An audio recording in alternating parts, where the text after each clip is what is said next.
toutes et à tous, bienvenue dans cette nouvelle édition du Minimac de la lettre de l'acheteur avec place-de-la-bourse.fr, le bimensuel dédié au monde agricole et aux matières premières agricoles. Au programme cette semaine, nous ferons comme à notre habitude un tour de l'actualité de ces 15 derniers jours, puis nous retrouverons Bernard Prats-Desclaux pour la commo du jour, aujourd'hui consacrée au blé et au café. Et pour clore cette édition, nous recevrons sur le plateau de TV Finance Laurent Vitose, Laurent qui est directeur général de la coopérative agricole Val-France. Voilà, donc pour le programme de cette semaine, donc en ouverture de notre mini-mag, eh bien, il est temps désormais d'aborder l'actualité via des articles que nous avons trouvés, que nous avons puisés sur le site internet lalettre-de-l'acheteur.com.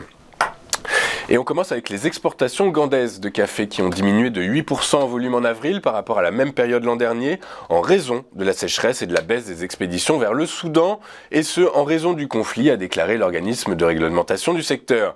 Les expéditions de grains en avril ont totalisé 373 610 sacs de 60 kg, a déclaré l'autorité ougandaise de développement du café dans un rapport publié cette semaine et consulté par Reuters. L'Ouganda, je vous rappelle, est le plus grand exportateur africain de fèves de cacao, suivi de l'Éthiopie, qui cultive principalement la variété Robusta.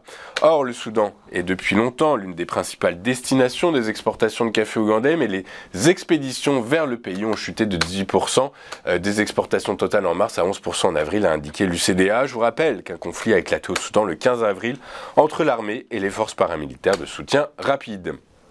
L'une des conséquences de la sécheresse qui touche pratiquement toute l'Espagne est la pénurie de paille qui entraîne une forte augmentation de son prix. Face à cette situation, le président de la coopérative, Elias Olmeda, rappelle que la production de champignons dépend de la paille pour faire du compost. C'est pourquoi cette hausse de prix complique énormément le maintien de cette production.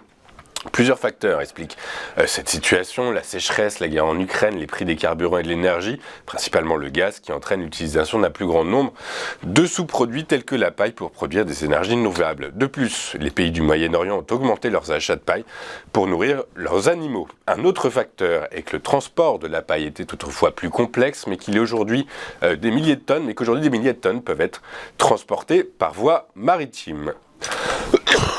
Pardon. D'après une communication de l'AOP Pêche et Abricots de France, les toutes premières cueillettes d'abricots français ont eu lieu la semaine dernière, mais les volumes significatifs mis sur le marché le seront à la fin de cette semaine et surtout la semaine prochaine. Sur l'ensemble de la saison, les prévisions effectuées tablent sur un volume légèrement inférieur aux prévisions de l'an passé, 64 000 tonnes commercialisées pour un potentiel global proche de 81 tonnes, soit 65% de la production nationale. Nous allons retrouver dans un instant la commo du jour avec Bernard Prats-Desclaux. Tout de suite sur TV Finance.